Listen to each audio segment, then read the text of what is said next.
Oi para todo mundo, eu sou a Ana. Hoje eu tô aqui para fazer um vídeo divertido. Quero falar com vocês sobre alguns autores que são especiais para mim e que eu levaria para uma ilha deserta. Vocês conhecem, se vocês leem, aquele papo de se você fosse levar só um livro para ilha deserta, qual seria, certo? Essa pergunta não funciona para mim, porque eu tenho que levar alguns autores comigo e eu tenho que levar as obras completas deles se eu conseguir, entendeu? São desses autores que vamos falar hoje. E são 8 autores. Vou colocar de brinde 2 menções honrosas, que são autores que têm potencial para se juntar a esse grupo seleto. Eu estou aqui abraçando as pilhas dos livros, que vocês não podem ver. E também vou dar uma diquinha no final sobre e-books, tá bom? Então vamos começar. Primeiro autor que eu levaria para uma ilha deserta com a obra inteira dele nas costas: Shakespeare. Esse, na verdade, é o mais recente da lista dos 8 autores nessa categoria, tá? Me apaixonei por Shakespeare há poucos anos e comecei a ler várias peças dele em sequência, tá? Eu tenho aqui um boxzinho da Nova Fronteira aqui em cima, aquele primeiro box que saiu, né? Que tem o Romeu e Julieta, tem o Otelo, tem Hamlet, tem Antônio e Cleópatra e por aí vai. Mas eu acabei me rendendo e comprando O Bicharoco, da Nova Aguilar, que é uma edição completa das peças dele traduzidas em português, pela Bárbara Eliodora. Quase todas, e tem uma ou outra que algum outro tradutor teve que terminar a conclusão após a morte dela, tá? Então, um volume de tragédias, um volume de comédias, um volume de peças históricas. E Shakespeare, os personagens dele são fantásticos. E é incrível como ele se presta a adaptações da obra dele. Eu comecei a ler não apenas as peças dele, como também uma parte da fortuna crítica sobre o autor. Então eu comecei a colecionar alguns livros também do Harold Bloom, comecei a ler um pouco sobre o que a própria Bárbara Eliodora, como tradutora, começou a escrever sobre ele.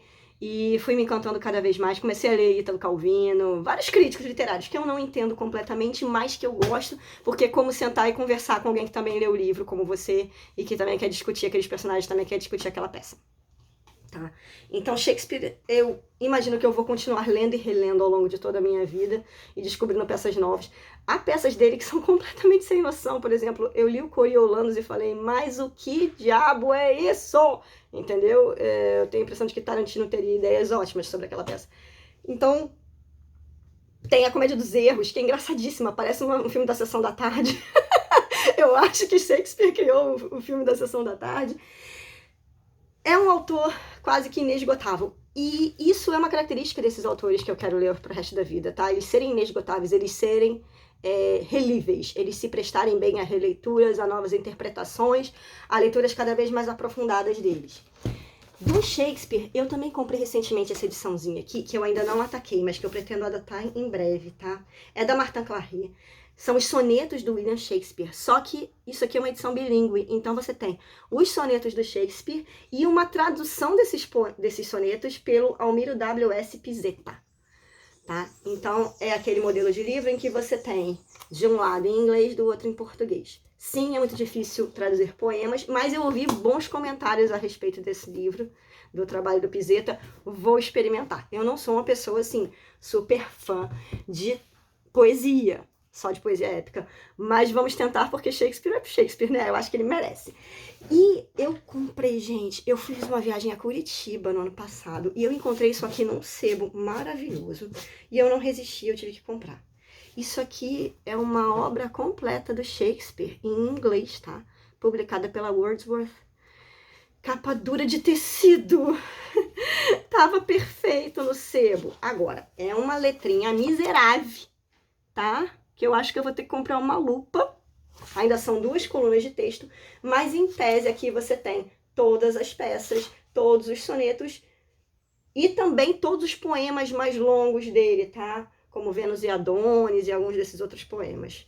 Eu também tenho isso aqui esparso em algumas coletâneas, mas é muito bom ter um volume desses, assim, com a obra completa, e está em inglês, tá? É uma editora conceituada, então não imagino que vai ter muitos erros de impressão, de grafia, o que dá uma ajudinha, né? Considerando que é um texto antigo, já é difícil de ler, então não ter erros já é uma vantagem fantástica.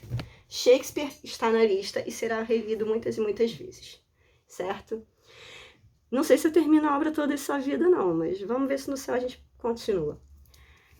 Outra autora que provavelmente foi uma das primeiras a entrar nessa lista aqui dos 8 autores para mim, que é o amor da minha vida, tá? A Jane Austen. Digam o que disserem, gente. Jane Austen era uma mulher maravilhosa e uma autora maravilhosa. Os livros dela são maravilhosos. Tá?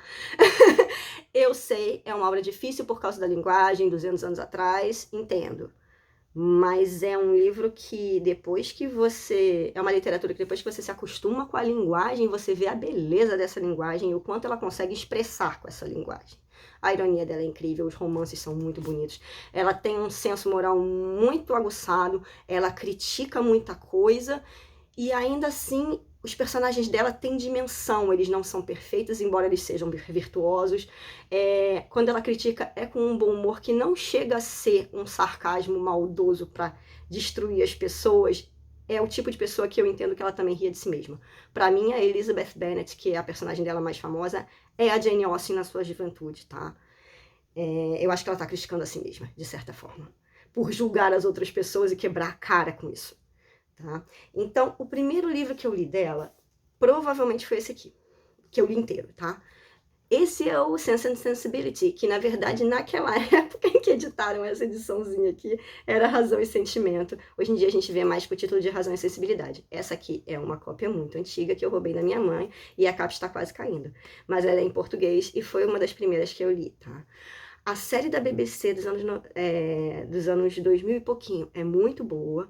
E a adaptação para o cinema, com a Emma Thompson, a Kate Winslet e o Alan Rickman, é maravilhosa também. Tá? Alan Rickman lendo poesia, para mim, é um dos pontos altos da minha existência. E esse livro merece amor, tá? Ele foi o primeiro que ela publicou em vida. Ele foi revisado muitas vezes. Ele originalmente se chamava Elinor Marianne. Adoro a Marianne, acho a Elinor muito legal, porque ela é uma introvertida típica que sofre com isso, entende? A dinâmica entre as duas irmãs é muito legal, e se você conhece algo sobre a vida da Jane Austen, você vai perceber ecos aqui da relação dela com a irmã dela, a Cassandra, tá? Elinor e Marianne são retratos delas, das diferenças que elas mesmas tinham, e que apesar dessas diferenças elas se amavam como irmãs, muito, e se apoiaram muito ao longo da vida. Então é um romance que ainda ganha mais essa dimensão quando a gente conhece um pouco mais sobre a biografia da Jane Austen, tá? Existe, é claro, um dos livros favoritos da vida, que talvez seja o que eu mais reli dela, que é o Orgulho e Preconceito, Pride and Prejudice. É o romance perfeito, tá? Ele gerou o gênero, ele deu origem ao gênero romântico da maneira que a gente vê hoje. A comédia romântica nasceu com Orgulho e Preconceito. Nada vai tirar isso da minha cabeça, tá? É possível que tenha havido outras obras nesse sentido, mas as que eu li um pouco antes da Jane Austen, cronologicamente, que foram influências para ela, não tem esse tom aqui da comédia romântica que Orgulho e Preconceito tem. Maravilhoso, absolutamente maravilhoso. E tem personagens aqui que são muito subestimados, tá? Se você parar pra pensar em alguns personagens secundários, como a Charlotte Lucas, ou como a Mary, que é a terceira irmã das Bennet, você vai ver muito detalhe legal que passa batido numa primeira leitura, tá bom? E eu hoje tenho a idade da senhora Bennet, tá? Então eu me sinto sacaneada também quando eu leio isso aqui. Muito, muito sacaneado. O romance da Jane Austen, que eu acho o melhor de todos, não foi publicado durante a vida dela, tá? Ela só publicou durante a vida dela Orgulho e Preconceito, Razão e Sensibilidade, Emma e Mansfield Park. Mas o meu favorito é esse aqui que foi publicado postumamente, junto com Northanger Abbey, que é o Persuasion. Persuasão é um romance praticamente perfeito, tanto literariamente como sob o ponto de vista romântico de uma história linda de amor. Tá? E eu acredito que a Jane Austen também aqui estava falando de si mesma, tá? A Anne Elliot, que é a heroína desse livro, é uma pessoa que errou no passado, mas que está em paz consigo mesma com os erros que ela cometeu, porque ela entende que foram erros cometidos de boa fé. Ela perdeu o homem que ela amava, mas ela não é amarga em relação a isso. Ela não se vinga dele. Ela não é uma ex-namorada, uma ex-esposa tóxica, vingativa. Não. Ela está em paz consigo mesma. E é isso que faz ela ser tão forte. No Orgulho e Preconceito, a gente está vendo a Elizabeth Bennet aprender com os próprios erros. No Persuasion, a gente vê alguém que já aprendeu com os seus próprios erros e sabe quem é. Essa heroína é maravilhosa. Esse é um livro muito lento, muito calmo, que parece que nada está acontecendo, mas aos poucos ela está construindo camadinhas de história que vão explodir no final, quando você tem a maravilhosa e envolvente carta do Capitão Wentworth, tá? O final desse livro também é bastante corajoso, na minha opinião, tá? Porque ela deixa claro que coisas ruins ainda podem acontecer na vida desses personagens depois que a história acaba, porque a vida é assim. Então é uma visão muito madura da vida que ela mostra aqui, e ainda assim é uma visão muito bonita, entende? São pessoas que finalmente chegaram à paz consigo mesmas, que se resolveram e se entendem. É um amor maduro, não é um amor de adolescente. Leia Persuasão, se você não leu. É muito, muito bom. Eu sei, o ritmo é mais difícil de entrar no início, porque ele é mais lento, mas entenda que existe um motivo para isso. É a maturidade dessa escritora. Existem outras obras dela, inclusive a obra dela que foi nem publicada quando ela era viva, mas que eram os textos que ela produzia desde criança e adolescente para divertir a família dela, que é o que a gente chama de juvenília. Então são peças de teatro que ela criava para encenar dentro de casa com os irmãos, entendeu? São textos engraçados que ela escrevia para o noivo da irmã dela, pro dia do noivado dos dois. Tem um livro que é maravilhoso, que é A História da Inglaterra, que ela vai meio que contar a história dos reis da Inglaterra do jeito que uma criança sem saco contaria estudando história para aula de história. Jane Austen é sempre uma maravilha. Essa edição aqui é bem legal, tá?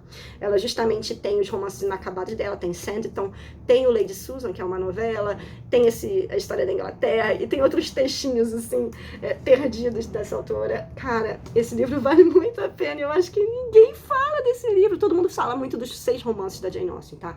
Mas, assim, em termos de romances, eu te recomendaria justamente essa progressão aqui, tá?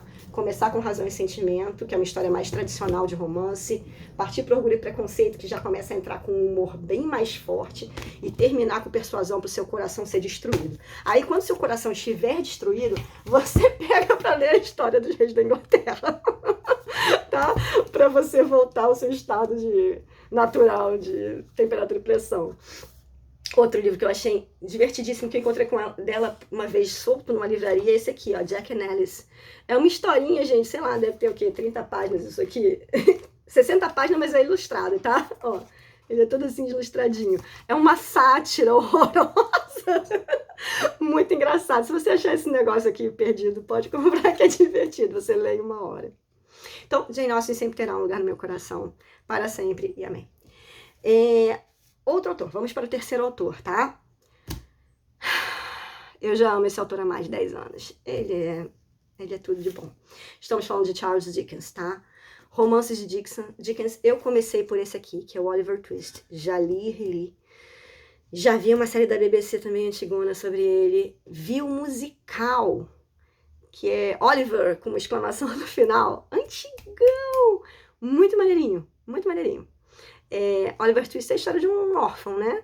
Um órfãozinho que está numa casa lá para crianças órfãs, e ele se diferencia dos demais porque um dia ele se levanta no final da refeição, levando o pratinho dele, vai lá na frente e fala: eu quero mais. E todo mundo fica chocado, como assim? Ele quer mais? Nós estamos aqui sustentando esse garoto por qualidade e ele quer mais? Por que ele quer mais? Então é um livro que vai criticar bastante a situação social britânica do século XIX, vai falar dessa pobreza de Londres com vontade, vai falar dos meninos batedores de carteira e de como eles são explorados por pessoas inescrupulosas, e vai falar da história de salvação do Oliver nesse contexto. Muito lindinho, muito, muito, muito lindinho. Tem cenas violentas, principalmente mais pro final, da Nancy, que é uma prostituta de coração bom, que ajuda a cuidar do Oliver. Vale muito a pena, Oliver Twist. As pessoas falam muito do Grandes Esperanças, falam muito do David Copperfield, mas eu acho esse aqui um bom livro de entrada, tá? Para você começar a entender como é que é a Londres do Charles Dickens, como é que ele descreve esses personagens, como é que ele te coloca nessa realidade do século XIX de uma forma incrível. Outro que eu li também dele, que eu amei, é o Little Dorrit, a Pequena Dorrit. Como é que se explica Little Dorrit? Little Dorrit é uma moça que vive com os pais e ela nasceu na prisão. O pai dela era rico, mas ele leva um calote, leva um golpe de um espertalhão e ele fica cheio de dívidas, ele não consegue pagar as dívidas, e na época existe na Inglaterra a instituição da prisão por dívidas. Então ele vai para o Marshalsea, que é uma prisão desse tipo, e ele tem que ficar preso até ele conseguir pagar a dívida. Mas como ele é um homem rico que nunca trabalhou, não passa pela cabeça dele trabalhar para sair dessa prisão. Ele simplesmente fica na prisão, vivendo assim de esmolas de outras pessoas para comer. E a esposa vai com ele para a prisão, e os filhos vão com ele para a prisão. E a Dorothy é uma filha que já nasce dentro da prisão. Mas a Dorothy, ela cresce para cuidar da família toda. É ela que cuida do pai, que faz comida, que limpa a cela, que é um apartamentozinho onde eles todos moram. Os filhos têm liberdade para sair e entrar na prisão. Então, os filhos crescidos já saem para trabalhar e voltam todos os dias para dormir na prisão com o pai. E a Dorothy também começa a trabalhar como costureira na casa de uma senhora para ajudar também a sustentar essa família. E o pai dela está lá na prisão fazendo nada, se lamentando porque ele está preso. A série da BBC é fantástica, e o vilão desse livro, na série da BBC, é feito pelo ator que fez o Gollum do Senhor dos Anéis, o Andy Serkis, que faz um vilão espetacular. Ele devora aquela série, ele toma conta daquela série. Mas o livro também é muito, muito bom, tá? A relação da Dorothy com o pai e com o tio que toca música. Tudo é muito, muito sensível nesse livro, tá? Você tem que prestar muita atenção em tudo que está acontecendo para entender exatamente o que o Dickens está querendo dizer. Muito bonito, muito, muito bonito. O outro livro de Dickens mais recente que eu li até o final foi o David Copperfield. É um romance de formação, a gente vai acompanhar a vidinha do David Copperfield desde criança até a idade adulta. Milhões de personagens maravilhosos, como a tia dele, a família do Sr. Micawber, que é uma família que se torna amiga do David. Gente, como tem coisas boas nesse livro. É incrível como não se escreve mais esse tipo de história, com essa inocência ao mesmo tempo que mostra uma maturidade para criticar os problemas da época, mas com pessoas boas. Os vilões do Dickens são muito bons, mas quando ele escreve uma pessoa boa, também é uma pessoa muito real. Você consegue visualizar essa pessoa andando pelo mundo. E você, de vez em quando, tá andando pelo mundo e você pesca e identifica uma dessas pessoas à sua volta e fica surpresa. É essa característica do Dickens que eu acho fenomenal, tá? Ele lia pessoas e escrevia pessoas. Então, eu ainda tenho vários livros dele para ler pela frente. São livros geralmente bem longos, porque eles têm toda essa questão de te ambientar na Londres daquela época, na vida daquela época, e te fazer compreender muito a fundo o que está passando na cabeça dos personagens. E geralmente eles também cobrem períodos de tempo bem longos. Não é um livro que eu consiga pegar e ler em uma semana. Então, eu tenho lido aí coisa de um Dickens a cada 1 ano, a cada 2 anos, não mais do que isso. E ele tende a destruir meu coração. Às vezes eu fico dias e dias pensando, semanas pensando, horas chorando. Isso acontece. Por isso que ele iria para a Ilha Deserta, porque ele é inesgotável, tá? Ele também me traz muitos personagens com quem eu posso passar muito tempo. Quarto autor, Victor Hugo, Vitor Hugo.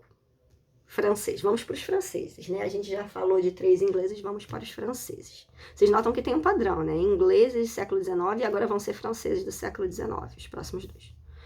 Vitor Hugo. Eu comecei lendo Vitor Hugo pelas ediçõezinhas da Martin Claret, tá? Ou Martin Claret, não sei como é que o pessoal anda pronunciando isso, tá? Eu comecei pelo Corcunda de Notre Dame. É um dos meus livros favoritos da vida. Já tem outras edições mais bonitas que essa, com traduções mais chiques, que eu também já li, mas eu me apaixonei, foi por esse aqui. Posso ficar durante horas falando desse livro, tá?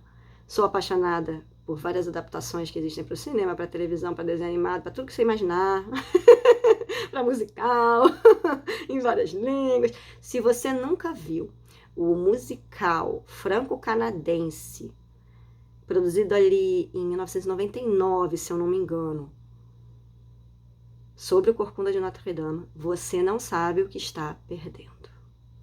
É sério.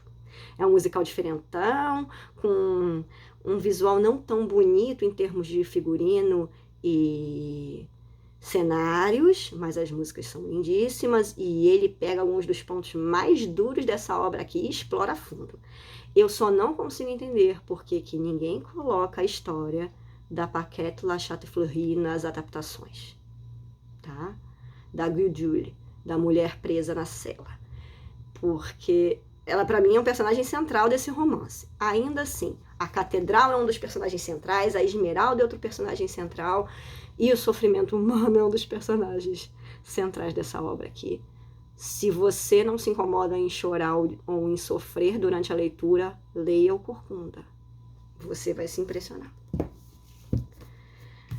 O outro livro inescapável do Victor Hugo, que eu já li, né, é Os Miseráveis, que eu também li pela primeira vez nessas ediçõezinhas de bolso mais baratinhas que eu encontrei, tá? De novo, o musical da Broadway dos Miseráveis, da Broadway do West End, né, em inglês dessa obra aqui, é incrível. Existe um filme com o Liam Neeson sobre essa história, que não é um musical. Tem um musical mais recente, com o Hugh Jackman, que o pessoal fala que é meio assim. Mas leia o livro, tá? Jean Valjean é uma história de redenção. É uma história de salvação e de como ele consegue, em meio a toda aquela miséria à volta dele, se tornar uma pessoa diferente e escapar daquele vitimismo do não tem jeito, eu não sirvo para nada, eu sou menos do que um ser humano. Jean Valjean se torna um ser humano porque ele é salvo, tá? E isso muda a vida de todo mundo à volta dele. Mesmo em meio à guerra, em rebeliões, em sofrimentos, em pobreza, Jean Valjean consegue sair do buraco. E esse livro vai explicar por quê. Tem as digressões do Victor Hugo, vai falar de Batalha de Waterloo, vai. Mesmo jeito que o Corcunda vai ficar falando da Catedral, vai. Mas não pule esses capítulos, não. Eles são muito importantes para você compreender o contexto em que aquela história se passa. Tá? Eles afetam profundamente a psique dos personagens. Então é importante ler. Não pule, não vale a pena. Victor Hugo é um autor difícil porque no Brasil a gente tem muito pouco da obra dele publicada. A gente até começou a ter mais recentemente um pouquinho mais, né? Começou a sair ali O Homem que Ri, começou a sair O Último Dia de um Condenado. Eu já comprei alguns desses livros e ainda não li, mas o meu grande achado foi num sebo aqui no centro do Rio de Janeiro, na Livraria Berinjela, tá? Que eu achei um volume de uma edição de obras completas do Victor Hugo, e esse aqui é o volume dos romances. Então aqui tem muita coisa que eu ainda não li, que eu quero ler, tá? O Han de Islândia, que é o primeiro romance que o Victor Hugo publicou, Bug Jargal, aí aqui tem O Último Dia de um Condenado, Nossa Senhora de Paris, que é o Notre-Dame de Paris, só que numa tradução tão antiga que eles ainda não traduziam com esse nome, olha que coisa mais linda. Claude Gueux, Os Homens do Mar e O Homem que Ri. Então, eu acho que esse volume vai virar o meu próximo melhor amigo. Até pelo menos que lancem os demais romances do Victor Hugo em edições mais bonitas. Esse aqui, de novo, é uma letrinha piquititinha para caber tudo isso num volume só, né? E ele nem é tão grande, ele é quase de bolso, tá? Ele só é grosso. Então, por que não temos mais esse tipo de edição no Brasil? Por quê? Victor Hugo era um cara que escrevia muito, tá? Ele escrevia peças de teatro, ele escrevia crítica, ele escrevia para os jornais. Eu acho que ele tem até livro de viagens. E a gente não tem acesso a nada disso porque não é mais editado, publicado no Brasil. Mas ele vai para a Ilha Deserta comigo. O que eu tiver, eu boto na mochila e levo. Entendeu? Essa mochila vai ter que ser de uns 60 quilos, mas isso não vem ao caso. Próximo francês do século XIX é o Dumas. Alexandre Dumas, vamos ver. Também me apaixonei por ele na ediçãozinha de bolso, tá? Na verdade, antes disso, enquanto eu morava em São Paulo, eu um dia entrei num sábado no trem. Eu morava em Barueri, peguei o trem, baldeei para São Paulo, pro metrô, saltei no centro da cidade, fui numa biblioteca, fiz meu cartão de biblioteca pela primeira vez, e quando a bibliotecária perguntou o que você quer ler, o que você vai pegar para ler, eu falei, O Conde de Monte Cristo. E ela perguntou, todos os volumes? Eu falei, com certeza. Era uma biblioteca que eu não podia retirar os livros, eu só podia olhar enquanto eu estivesse lá. Eu podia sentar na sala de lá, ler, mas eu não podia retirar, não podia levar para casa. Eu falei, eu quero todos. Ela me trouxe uma obra em 4 volumes, eu dei uma boa folheada nele todo, sentei e li direto aquele dia, assim, pelo menos até chegar ali naquela conspiraçãozinha com o Caderruço no meio da rua, sabe? Aquela galera tomando vinho na rua. Li até aquela parte e falei, puxa, esse negócio é bom. Um dia eu vou achar para comprar e vou ler. E aí, quando eu achei, eu comprei e li. E, gente, eu li isso aqui numa velocidade absurda, porque eu queria saber o que ia acontecer depois. E a melhor parte ainda é o início, tá? O Conde de Monte Cristo é um cara acusado de um crime que ele não cometeu, e ele vai preso, e ele é jogado lá numa prisão para ser esquecido para sempre, ninguém nunca mais lembrar que ele existe, mas ele vai conseguir se levantar também dessa situação injusta, e ele vai resolver se vingar. Entendeu? E ele vai voltar preparadíssimo para se vingar com tudo. Mas ao mesmo tempo que ele está se vingando, algo que muitas adaptações para cinema e televisão esquecem é que ele também recompensa aqueles que foram bons para ele, para sua família, e que ele considera que eram pessoas merecedoras de apreço. Então, ele tem várias personalidades quando ele volta, ele tem vários disfarces diferentes, e alguns desses disfarces vão ser para recompensar essas pessoas, e outros vão ser para afundar quem mexeu com ele. Existem muitos personagens que são cortados nas adaptações, tá? A Valentina é uma que eu amo de paixão, e o Maximilian. Então, tem que ler, gente. Não adianta só ver a adaptação. Em algum momento você tem que ler, porque a história completa é sempre muito melhor. Outro que tem zilhões de adaptações e que eu amei quando eu li foi Os Três Mosqueteiros, farofada completa. Outro dia eu tava num grupo de WhatsApp discutindo isso. Tem um filme dos anos 90 com o Chris O'Donnell, o Kiefer Sutherland, o Oliver Platt, quem mais que tá naquele filme? O Tim Curry fazendo Os Três Mosqueteiros, gente. Tim Curry faz o Cardeal Richelieu, que é o vilão. Chris O'Donnell faz o D'Artagnan. Sim, o Charlie Sheen faz o Aramis. O filme é muito farofado, é da Disney. E o livro também é muito legal. É um livro, assim, episódico, tá? Não espera grande profundidade, não. Aqui o negócio é capa, espada, aventura, mulher, bebida, bagunça. Vamos fazer besteira, somos subversivos e vamos que vamos. Tô louca para ler a continuação, que é o 20 anos depois. E estou desesperada para que lancem o finalzinho do terceiro volume, que é o Visconde de Bragelonne, se eu não me engano, que tem a história do Homem da Máscara de Ferro. Eu preciso ler o Homem da Máscara de Ferro. Então, esse livro, muito, muito bom. É diversão garantida. O último do John Mack que eu li foi A Tulipa Negra. A Tulipa Negra é uma história passada nos Países Baixos, na época da febre das tulipas. Existe um cara que resolveu comprar o desafio, se submeter ao desafio de criar a tulipa negra perfeita, perfeitamente negra. E ele vai conseguir produzir os bulbos dessa tulipa negra, e alguém vai roubar esses bulbos, e aí vai começar uma loucura para um lado e para o outro. O que vai acontecer? Será que ele vai conseguir recuperar os seus bulbos? Será que ele vai conseguir recuperar as suas tulipas? Então, é uma história eletrizante de como é que isso aqui vai terminar. Começa de forma extremamente violenta, com algumas cenas aqui históricas do que estava acontecendo naquela época politicamente, mas o vucu-vucu das tulipas é fenomenal. Eu li isso aqui, eu acho que em um dia. Eu devorei esse livro, eu precisava terminar porque era bom demais. Eu preciso reler em algum momento. E existem vários outros livros do Gilmar que eu ainda não li. Estão todos aí empilhadinhos, me esperando, entendeu? E vamos aproveitar cada um deles. O último que eu comprei até é uma história passada no Caribe. Eu acho que eu mostrei em um outro vídeo aqui pra vocês. Gilmar vai para a Ilha Deserta, junto com Shakespeare, com a Jane Austen, com o Charles Dickens, com o Victor Hugo. Já estamos no 5º, vamos para o 6º. Vamos voltar para a literatura em inglês, tá bom? Vamos agora para o século XX? Então vamos para os Inklings.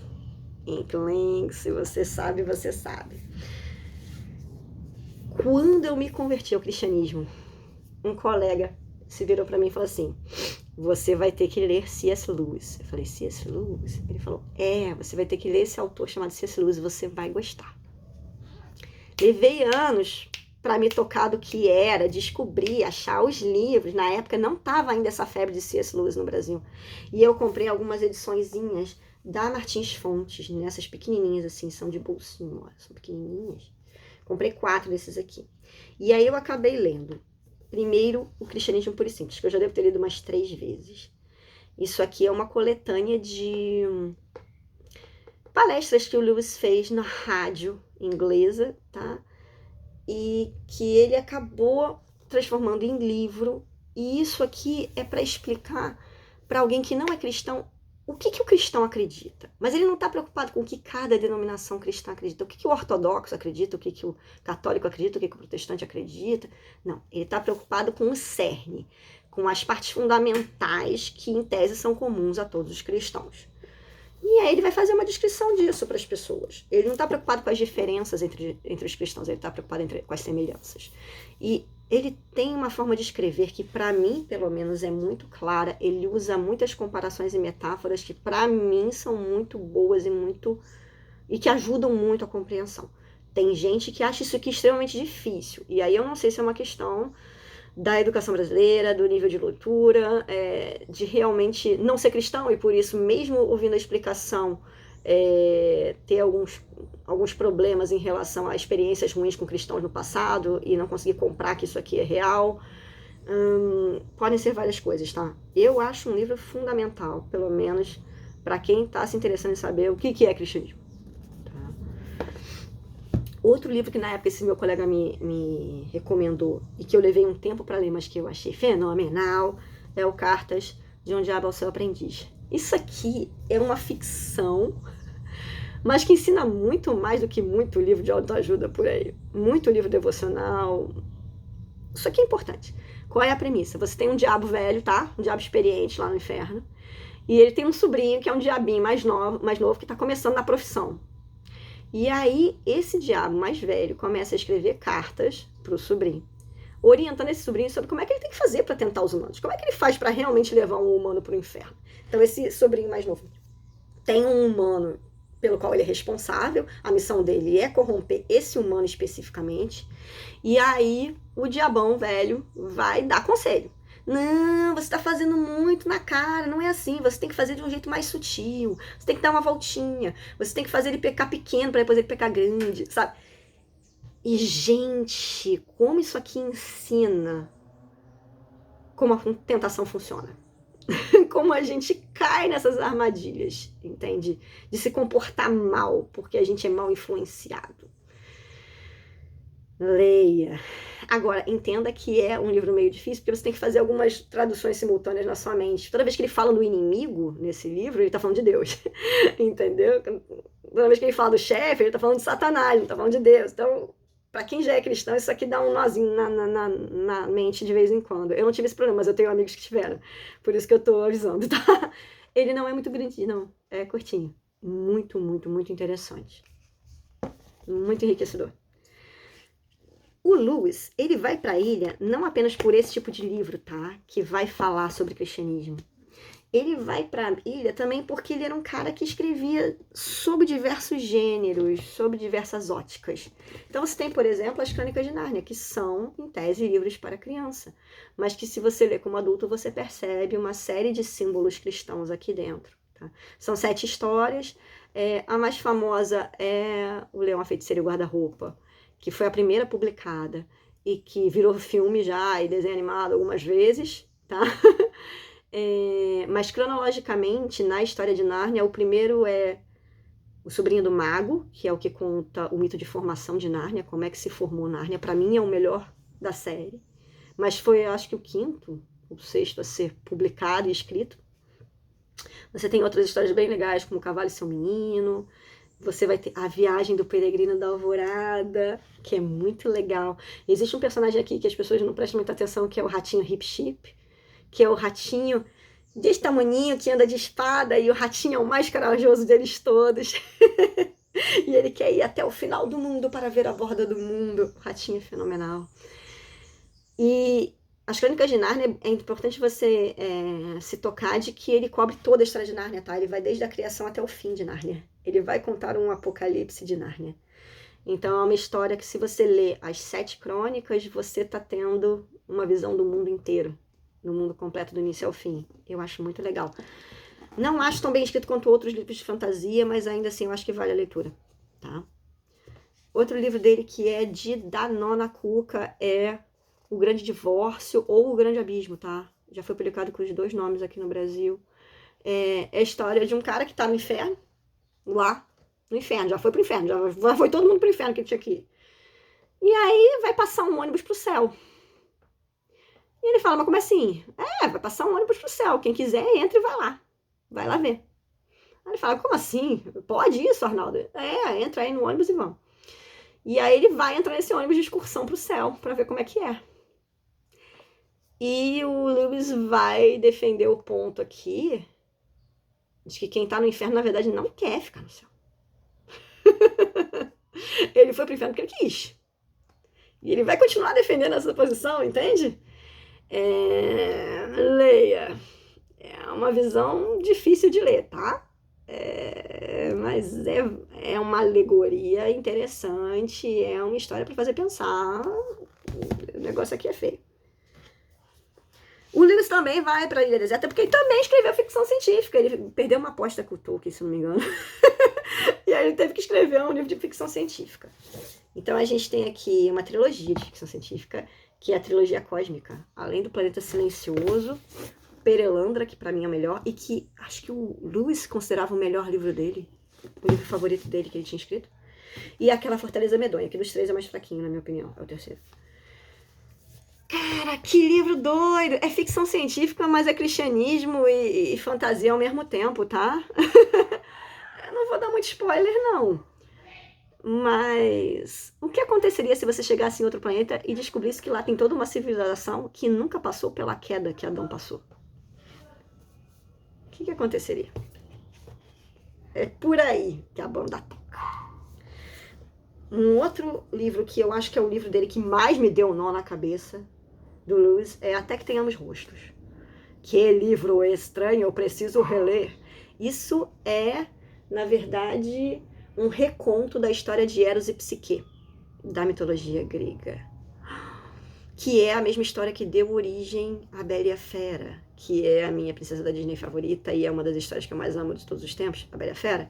Saiu, de certa forma, de Eros e Psique. Shakespeare também tem, tá? Uma história meio assim, em uma das peças dele. Depois eu vou lembrar qual é. No Sonho de uma Noite de Verão, se eu não me engano, que eles falam de uma história que também é, assim, linkada com Eros e Psique. Gente, o que é esse livro? Eu não sei nem explicar sobre o que ele é. Ele é uma história de ficção, tá? São duas irmãs. Uma delas é a Psique. E ninguém consegue ver o cara que a Psique ama. Só a Psique. Ninguém consegue ver o palácio lindo em que eles moram. Só a Psique. Por quê? Entende? Livro louco. Livro louco. Livro muito louco. E o Lewis também vai para a Ilha Deserta porque ele também escrevia crítica literária. Ele era professor, né, gente, em universidades super renomadas na Inglaterra. Então, ele escreveu, por exemplo, um prefácio ao Paraíso Perdido que eu li ano passado. Que livro incrível! Isso aqui é uma aula sobre poesia épica.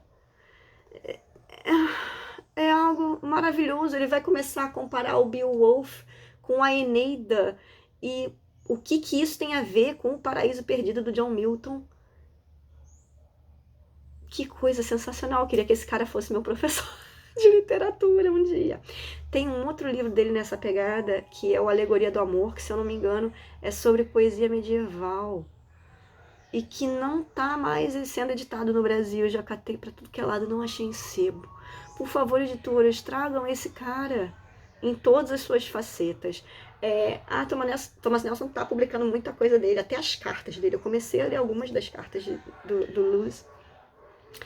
Que escritor incrível, porque até trocando cartas ele era tremendamente sábio, com discernimento incrível. Como ele via o mundo de uma forma diferente. Então, C.S. Lewis eu queria levar comigo pra Ilha Deserta, entendeu? E quando eu chegar no céu eu quero bater papo com ele. Se eu for pro céu e se ele também foi, né? Eu tô torcendo pra que sim. E aí temos um amiguinho do Lewis, que é o Tolkien. Eu tenho uma história tão engraçada com Tolkien, gente. Eu li a primeira vez e falei, tá, tudo bem. E doei meus livros. Só que eu tinha lido em português. E aí, quando eu fui ler em inglês, a minha cabeça explodiu. Porque a música que tem na escrita do Tolkien, no original, é um negócio que eu nunca tinha encontrado. Eu tive um fenômeno parecido com a Jane Austen, tá? Depois que eu comecei a ler a Jane Austen em inglês, eu nunca mais voltei a ler em traduções em português. porque não dá para capturar a forma como ela se expressa em uma tradução. Impossível. Eu sei que por mais que os tradutores se esforcem, eles não vão conseguir fazer isso. E como eu consigo entender e ler em inglês, eu me rendi e eu leio em inglês e aproveito tudo que eu posso, tá? O Tolkien também tem essa característica. Existe uma poesia. Ele escreve em prosa, mas parece que é poesia, tá? Aquilo soa nos ouvidos. Se você lê em voz alta, então fica lindíssimo. E eu tenho aqui algumas edições dele, tá? A última vez que eu li O Hobbit e O Senhor dos Anéis, eu li em inglês, nessa ediçãozinha aqui, pequenininha, que tem os 4 volumes. E aconteceu alguma coisa estranha. Isso aqui é para ser aquele couro vegano, ou plástico imitando couro, e ele começou a ficar todo descascado, tá vendo os livros? Eu só li uma vez, e de ficar na estante eles começaram a se destruir, tá vendo? Estão se autodesintegrando aqui. Vão se autodestruir em 20 segundos. E aí eu acabei comprando também. Isso aqui vendeu muito na Bienal desse ano, tá? Aqui no Rio. Em português, a mesma edição. Eu não sei, talvez essa daqui resista melhor. Talvez o material eles tenham dado um upgrade quando publicaram em português. Mas eu ainda não li essa edição. Ainda não abri os livros. Não manuseei. Então não sei se eles também vão sofrer. Gente, O Hobbit e O Senhor dos Anéis são uma das histórias de fantasia mais incríveis já escritas. São histórias de coragem, de amizade, de valor, de enfrentar o mal mesmo que você não esteja capacitado para isso, entende? Você faz aquilo que você consegue ver e fazer. Você só consegue escolher o que fazer com o tempo que te foi dado nessa terra. Então faça o melhor possível. Ame seus amigos, ame a sua casa e a sua terra. Defenda a sua terra se ela for atacada. Defenda com as armas que você tem. Se você não tiver nenhuma arma, defenda a si mesmo, dentro das suas limitações. Ai, eu não tenho palavras. Eu serei eternamente grata a Tolkien por ter escrito esse livro. O livro que eu li depois dele é o Silmarillion. Isso aqui, eu resolvi ser corajosa e ler em inglês. O mito de formação da Terra-média que você tem aqui, de criação do mundo. É uma das coisas mais lindas que eu já li na minha vida, tá? Se o leão das Crônicas de Nárnia cria o mundo cantando, aqui é Deus cantando também que cria o mundo. Mas isso aqui é outro nível de poesia e habilidade literária. Por outro lado, Silmarillion foi um livro que o Tolkien nunca publicou, ele não estava pronto para publicação. E quando você lê, você vai sentir isso, tá? Ele não tem a fluidez de leitura do Hobbit e o Senhor dos Anéis. Isso aqui é um compilado de anotações. Não é a mesma vibe, isso aqui é muito mais difícil de ler. Mas vale a pena. Eu tô para ler agora o Beren e Lúthien, que é uma história em que o Tolkien colocou a ele mesmo e a esposa dele dentro da história. Tô louca pra ler, porque é uma história de amor daquelas de acabar com o coração. Eu já li uma versão aqui dentro, mas existe um volume só sobre Beren e Lúthien que eu quero ler. Li também dele esse aqui, ó. Esse livro eu não dava nada por ele, o Árvore e Folha. E eu quase me acabei de chorar lendo Árvore e Folha. É mais difícil explicar o que é isso aqui, mas ele tá... Primeiro você tem um ensaio, depois você tem uma historinha. E eu acho que no final você tem até um outro poema não muito conectado com isso aqui. Mas ele vai defender aqui o que ele considera que é o papel do artista. O que é a contribuição de um artista para o mundo. E depois ele vai escrever uma historinha que vai colocar isso de forma literária, ficcional para você. Então primeiro você lê sob a ótica da não ficção e depois sob a ótica da ficção. E quando você chega na hora da ficção, cara... Agora que você já sabe o que ele quer dizer, isso aqui é um rolo compressor na mente. Então, Tolkien, meu amor, também vai para a Ilha Deserta e eu tô aqui abraçando todos eles. Já completamos o 6º, né? Então agora a gente vai... Não, já completamos o 7º. E agora vamos para o 8º. O 8º, como C.S. Lewis e Tolkien, ele é mais perto da gente em termos cronológicos, é mais contemporâneo, tá? Quando eu nasci, esse cara ainda estava vivo. Que é o Isaac Asimov. Gente, é outro daqueles que vai para a ilha porque ele escrevia sobre qualquer coisa, de qualquer jeito, sobre qualquer ótica, tá? Eu tenho até a impressão de que eu comecei a ler Asimov não pela ficção científica, mas eu comecei pela especulação científica. Por exemplo, eu achei na casa dos meus avós isso aqui. O início e o fim. Isso aqui é uma coletânea de ensaios ou artigos que o Asimov publicou, especulando sobre como é que realmente funciona o universo. E o texto que dá nome a esse livro, ele está preocupado com, será que o nosso universo é cíclico? Será que ele se expande até um certo ponto, depois ele se contrai e começa tudo de novo? Será que o início e o fim são algo cíclico ou não? E aí ele vai argumentar em relação a essa visão e outras visões alternativas. Qual que pode ser verdadeira? Isso aqui, para uma nerd de 14 anos, é o paraíso, né, amigo? Eu me diverti lendo esse troço. E eu também encontrei esse daqui na minha adolescência, que é o Escolha a Catástrofe. Gente, que livro divertido. É divertido, mas é um divertido, assim, meio questionável, tá? O que ele tá falando aqui? Ele tá tentando responder a pergunta: como será que a humanidade vai terminar? Veja bem, o Asimov era ateu, tá? Então, sai da vibe do Lewis, sai da vibe do Tolkien, sai da vibe, na verdade, de todo mundo aqui antes que era cristão, tá? Acho que todos os outros que eu apresentei até agora eram cristãos, mas o Asimov era ateu. Então, ele vai raciocinar simplesmente sob o ponto de vista científico. Então, ele começa assim: será que só a humanidade vai perecer? E isso vai ser a catástrofe que vai acabar com a humanidade? Pode ser um vírus. Pode ser uma doença que aparece aí, ninguém tem defesa, morre a humanidade toda e acabou. Pode ser algo como, toda a vida na Terra acabou. Então, cai um meteoro, que nem o que destruiu os dinossauros, e morrem todos os humanos, morrem todas as plantas, morrem todos os vírus, as bactérias, morre todo mundo. Acabou a vida na Terra. É outra catástrofe. Mas você pode ter uma catástrofe em que a Terra inteira é destruída. Ou você pode ter uma catástrofe em que o sistema solar inteiro vai pro babau. Entendeu? Ou você pode ter uma catástrofe em que a galáxia inteira vai pro brejo. Então, isso aqui são diferentes formas pelas quais a vaca pode ir pro brejo, digamos assim. É interessante, é um papo de bar, entendeu? Que dura algumas horas. Gostei. E aí, com o tempo, eu fui conhecendo o resto da obra do Asimov, que é gigante. Então, eu li A Fundação, que tá aqui em cima, ó. Pô, A Fundação é uma daquelas obras de ficção científica que você precisa ler, amigo. Se você gosta de ficção científica, leia. Eu sei, é enorme, demora. Não demora tanto. Porque o Asimov escreve de uma forma que você lê muito rápido. Então não se preocupa com essa parte, não. É muito longo. Não se preocupa com isso. Lê um livro de cada vez. Entendeu? Tem aqui ainda mais dois boxes dele aqui em cima, que eu ainda nem peguei. Mas vai botando o pezinho na água aos poucos, que nem eu falei em outro vídeo aqui da tag dos 50%. Lê o Eu, Robô, que são contos curtinhos sobre robôs, 3 leis da robótica. Vai conhecendo o estilo dele, que você vai curtir. Eu só fui conhecer esse livro, assim, burra velha, mais de 30 anos. Tá? E vale muito a pena. Muito, muito. Eu sou engenheira, né? Isso aqui, pra mim, é recreio. E ele tem algumas obras de ficção científica mais diferentaças, tá? Ele tem, por exemplo, O Fim da Eternidade, que é sobre linhas do tempo. Nossa, que legal! Se você curte histórias de viagem no tempo, você vai curtir isso aqui. Você tem livros como Os Próprios Deuses, que é sobre universos paralelos, mas não exatamente só sobre isso.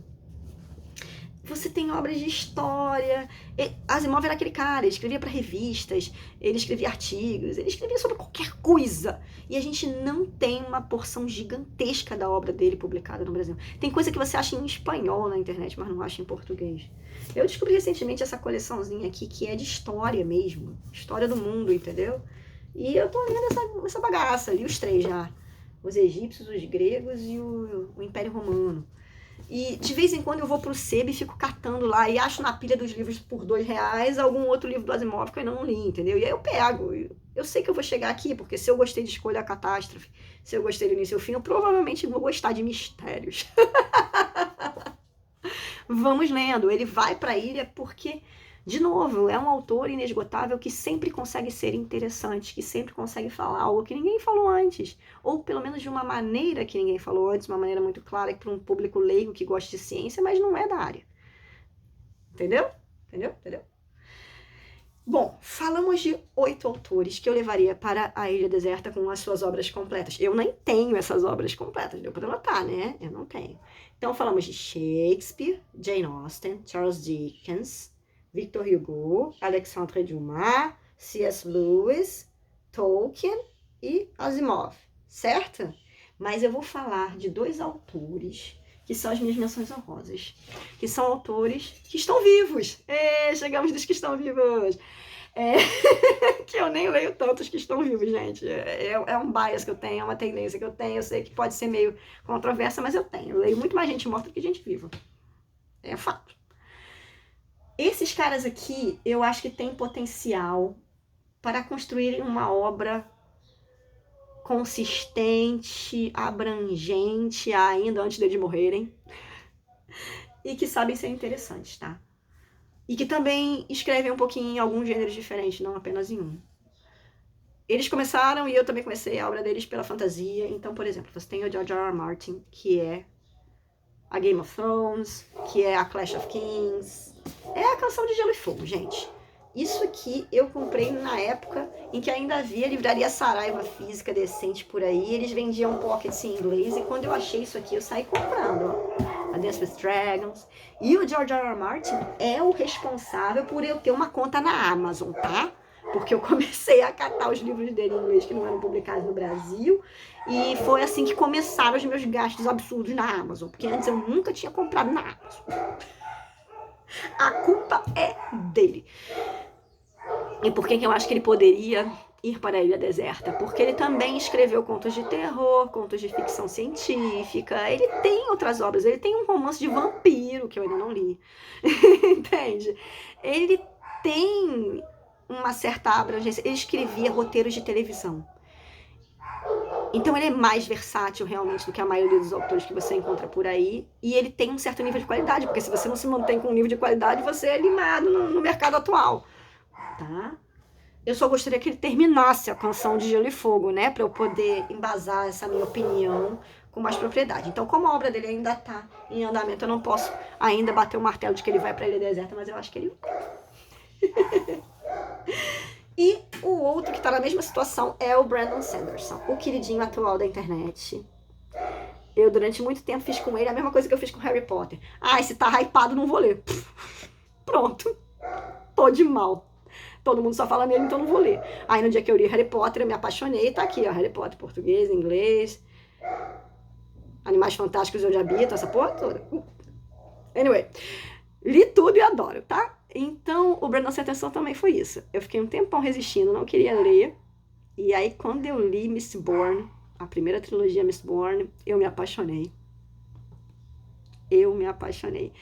É uma história que é fantasia, mas que também é de super-herói. Ele tem essa pegada. Ele parece ter bebido muito da fonte dos super-heróis de quadrinhos, sabe? Então, as cenas dele de ação são fenomenais. E os sistemas de magia dele são super complexos. Parece que você tá montando um quebra-cabeça ou tentando resolver um mistério da Agatha Christie, sabe? Pra saber como é que isso realmente funciona e como é que os heróis podem realmente usar essa magia pra alguma coisa. Será que é assim que eles vão resolver? Gente, os livros dele são bem divertidos. Só que ele criou um universo chamado Cosmere, em que várias dessas histórias estão interligadas. Então, se você... E ele escreve que nem um tarado, gente. Se o George R. R. Martin tá há 14 anos para escrever um livro, ele escreve 2, 3, 4, 5 livros num ano. E ele nunca para de escrever. Então, você não consegue abranger a obra dele inteira. Mas ele iria para... Provavelmente ele iria para a Ilha Deserta se ele conseguir fazer um bom serviço para finalizar esse Cosmere. Em algum momento ele tem que terminar esse troço, né? Eu espero que algum dia ele termine esse troço. Então aí, temos 8 autores que eu levaria para a Ilha Deserta. Temos 2 autores, o Martin e o Sanderson, que eu talvez levasse para a Ilha Deserta. E agora eu vou mostrar um truquezinho que eu descobri. É exatamente um truque, mas é algo que me poupou tempo na vida. Que é um tipo de e-book que eu não conhecia, tá?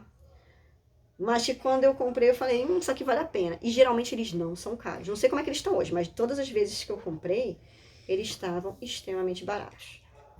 Vamos lá. Isso aqui é quando você encontra aquele book que fala assim, a obra completa de fulano. Eu não sei se eu já mencionei isso aqui em vídeos anteriores, tá? Eu tô tentando abrir, mas o meu Kindle, pra variar, tá de sacanagem com a minha cara.